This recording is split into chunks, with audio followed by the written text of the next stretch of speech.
After the golden age of the Miami Heat, mediocrity came to haunt them for years. From 2014 to 2019, the Heat were as mediocre as a team can be, only cracking the playoff twice in this stint and quickly getting bounced out. The only notable thing that happened during this time was hitting an absolute bullseye in the 2017 draft by getting Bam Adebayo of Kentucky.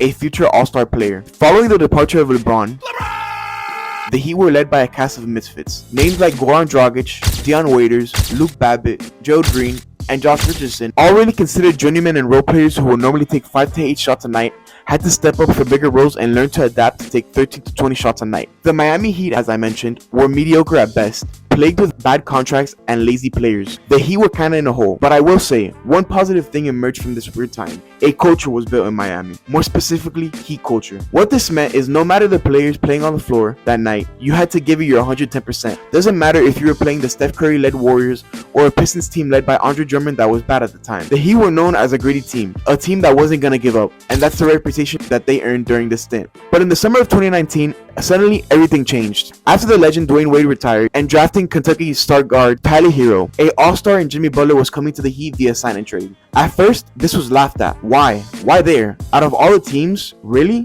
But doubters were immediately silenced. The Miami Heat started the 2019-2020 season with a bang, starting 20-8 and silencing anyone who had something to say. Some fans argue this was the most exciting time to watch the Heatles, with hidden gems like Duncan Robinson and Derrick Jones Jr. making a name for themselves. The most notable game was in December 10th, 2019, after Hawks star player Trae Young signaled the game was over. The Heat came back 6 points in just 57 seconds and went on a 16-point run while the Hawks just couldn't answer. This game really cemented the Heat to be dark horses for the championship. But eventually, of course, COVID hit, and the NBA season took a pause. Eventually, everyone came back in this thing the NBA rented in ESPN World of Sports in Disney named The Bubble. This Miami Heat bubble run was just extraordinary. First, making quick work of their rival Pacers in just 4 games. Then, shocking the whole basketball world by taking out the Giannis-led Bucks in just 5 games. Then, in the Eastern Conference Finals, they made the Celtics look like fools, dismantling them in 6 games. But then the fun times came to a halt after losing to the Lakers in 6. A heartbreaking end to an historic season. Following the hard-fought loss to the NBA Finals, the Heat had a short offseason with minimal rest. The final game the Miami Heat played for the 2019-2020 season was October 11th, 2020. The 2020-2021 season commenced on December 22nd, 2020. I will note something that will come into play later. The Miami Heat this offseason made little to no moves, if anything getting worse with the departure of Jay Crowder, a key piece to the 2020 finals run. The effect of this was a horrible start to the season, after many had high expectations for them. The 2020-2021 season was a forgettable one for the Heat, but a pain for the Heat fans to get through, going a mediocre 40-32 without momentum, constantly being riddled with injuries and COVID protocols. In the first round of the playoffs, they faced the number 3 seeded Bucks. A lot of people were expecting this series to be fun after Miami upset the Bucks last year in the bubble. What followed was an absolute embarrassment. The Bucks beating the Heat in just 4 games, getting their revenge for the bubble, with Miami looking like they forgot how to play basketball out there, constantly being blown out without a fight. After this series, it was clear the Miami Heat needed to make adjustments in their roster.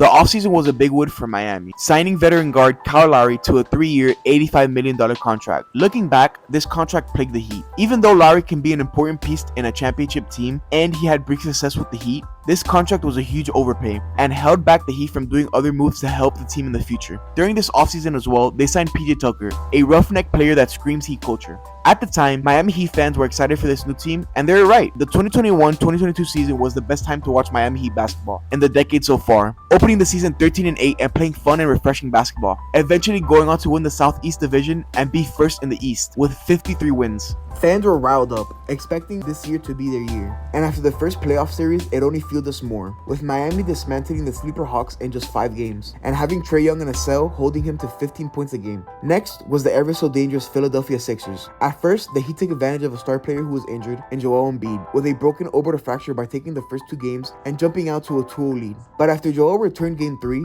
the Sixers took games 3 and 4, and suddenly the momentum was shifting towards Philly. But that was quickly shut down in games 5 and 6 with dominant wins, and a 32-point Jimmy Buckets game to leave the Sixers in the dust. Next were the favorites to win the championship in the Boston Celtics. The Miami Heat and Boston Celtic rivalry is one that's going to be told for ages, and this series proves that. Game 1 started with a bang, with a 41-point bomb by Jimmy Buckets and a Game 1 win. The fans were excited. Following Game 1, the Celtics took Game 2 in absolute dominant fashion. The whole series was a back and forth, with one team winning one game and the other winning the next. It all finished in Game 7 in Miami, where at the start, the Heat weren't really in it. In the final minutes, they were down 13, but then they shocked everyone and came back. The Heat were down 2 when Marcus Smart of the Celtics missed a putback shot. Jimmy got the rebound and took the ball up the floor. It was a one-on-one versus a very slow veteran named Al Horford. Jimmy could have easily drove past him and tied the game, but Heat fans held their breath for what followed next. Jimmy took the ball up the floor and spot up for a 3-point shot to take the lead. He missed. You simultaneously felt everyone in the arena sigh and know that the game was over. I remember very vividly turning off the TV and phone and just sitting in a dark room for hours. The Miami Heat lost in 7.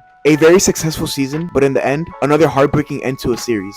Fans longed for that one piece to play alongside Bam and Jimmy to finally form another big three in Miami. The Miami Heat tried with names like Lowry and Oladipo, but eventually, those guys fizzled out of the big three role and eventually just became another role player on the floor. Some due to play, the other unfortunately due to injury. In the summer of 2022, a star player opened up in Donovan Mitchell, who wanted out of Utah. He had links to the Heat and having a good friendship with Jimmy Butler and Bam Adebayo, and had Miami on his preferred destination list. But Miami wasn't willing to give up the assets to acquire Mitchell, so he ended up getting traded to the Cavaliers. Fans were outraged and not giving up the pieces to get this superstar caliber player, and this will soon be a pattern we will start to see. After a quiet offseason, the Miami Heat in the 2022-2023 season again opened up to a mediocre season, starting out 10-11 and eventually fading into obscurity and another forgettable season like the 2020-2021 season. Come the playoffs, they were in the play-in tournament, a tournament between 4 teams between the 8th and 10th seed to see who gets that final spot in the playoffs. Only one team can win. The Miami Heat ended up winning the tournament and got granted the 8th seed. They were going up against the number 1 seeded Bucks. Everyone was expecting the Bucks to dismantle the Heat, but what followed next were some of the greatest moments in NBA history. The Miami Heat won in 5 games, with iconic shots from Jimmy Buckets leading them to a victory. Playoff Jimmy was a phenomenon. Following the victory in 5 games over Milwaukee, a young, hungry New York team led by Jalen Brunson was next.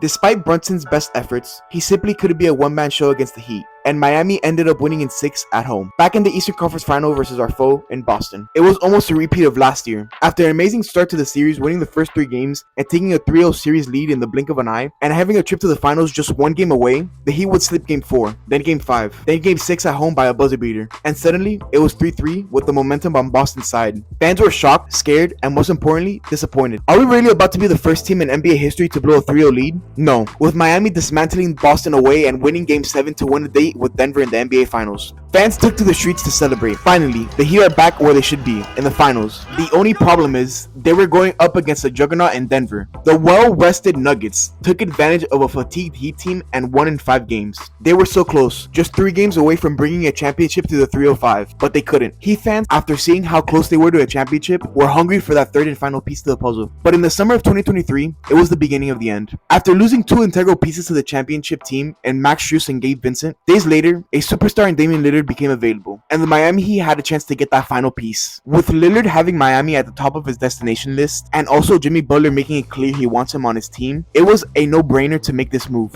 A 60-day standoff and trade talks later, and a deal still wasn't materialized, eventually missing out on Lillard, with him being traded to the Bucks. Yet another star the Miami Heat struck out on because of lack of commitment and unwillingness to give up the correct assets. This time in young talent in Tyler Hero. You can feel the tension simmering in yet another season of, quote, running it back. The 2023-24 season was yet another forgettable one. The Heat, after getting worse in the summer, finished 46-36, down in the bottom at the 8th seed again and in the play-in. They ended up winning it again, but at a cost. Jimmy sprained his MCL, and even though the Miami Heat won, without Jimmy, this team was not talented enough to overcome Boston. And that's exactly what happened. Boston won in 5 games and went on to win the championship, while Jimmy sat on the sideline and watched his rivals beat his team and go on to win it all. Jimmy was frustrated, and in a gathering Jimmy attended, he quoted, obviously being salty. Tensions were simmering. The president of basketball operations, Pat Riley, didn't like this, and at the end of the season presser, he addressed this. Jimmy was caught off guard by these comments and didn't appreciate them. After the two of them had a meeting and tried to repair their relationship, where Pat Riley tried to be vulnerable with Jimmy, it didn't work, and his attempt to try to stitch their relationship back together came off as unhinged. After yet another mediocre start to a season, 10-10 to be exact, the tensions were boiling, and the Miami Heat's lack of commitment to sign Jimmy Butler to a max 2-year, $110 million extension was the final nail in the coffin. Jimmy wanted out, and after getting suspended a couple times, got his wish granted and was traded to the Warriors for a bag of peanuts. The only saving grace being a Heat culture player in Davion Mitchell, but the Heat traded away a franchise piece for a bag of potato chips and one good player. After the Jimmy trade, they went 12-25, just sneaking into the playoffs and getting dismantled by the Cavaliers in just 4 games. So,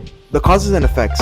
The causes are lack of commitment and not getting the right pieces for Jimmy Butler and Bam Adebayo to win, and a mismanagement of a player/situation in trading away a franchise player for nothing. The effects are a downfall of a prestigious organization in the Miami Heat and a lack of direction for both sides. Lack of direction for Miami because they don't have a plan post Jimmy, and lack of direction for Jimmy because he really just went to a Western Conference version of the Miami Heat. What this means is the Warriors still haven't made any moves to accommodate Jimmy and to contribute to the winning now format that Jimmy wants. Those were the causes and effects of the Miami Heat Jimmy Butler drama. Thank you so much for watching this cause and effect visual essay. It means the world to me. Thank you so much. Hope you have a great day.